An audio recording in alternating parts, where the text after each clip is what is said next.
cyklistice neodmyslitelně patří transport na delší vzdálenosti, ať už na závody či za bikingem do atraktivních lokalit. Domácí automobilka Škoda letos představila nový kompaktní SUV Yeti, postavený na podvozku oblíbené Octavie Scout. Díky kombinaci vyššího podvozku se světlou výškou 18 cm a s možností pohonu všech 4 kol nabídne Škoda Yeti sportovní vyžití. Do testu jsme si vyžádali Škodu Yeti se základním motorem o obsahu 1,2 litru, který má však nečekaně vysoký výkon 77 kW.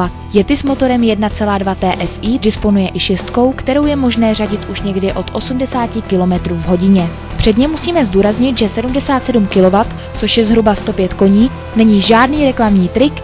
Tah motoru se i díky nízké hmotnosti vozu pod 1400 kg zdá být od spodu velmi silný. Z vozu je velice dobrý výhled a od volantu je vidět přední kapota, takže řidič má jasnou představu o délce auta. Řazení i volant jsou zcela přesné a u nového vozu se ovládají velmi lehce. Ačkoliv je Škoda Yeti velmi povedené auto, co se jízdních vlastností týče, cyklistu čeká zklamání v podobě zbytečně krátkého nákladního prostoru.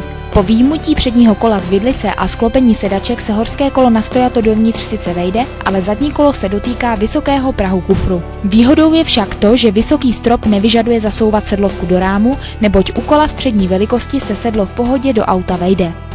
Na rychlost 130 km se na dálnici dostaneme celkem rychle, ale o razantním zrychlení ve vyšších rychlostech již nemůže být řeč. Maximální krouťák vydrží až do 3500 otáček. Pak je již znát nižší tah, neboť plyn na podlaze již přidává jen pozvolna. Na to je potřeba si zvyknout, zvlášť při předjíždění.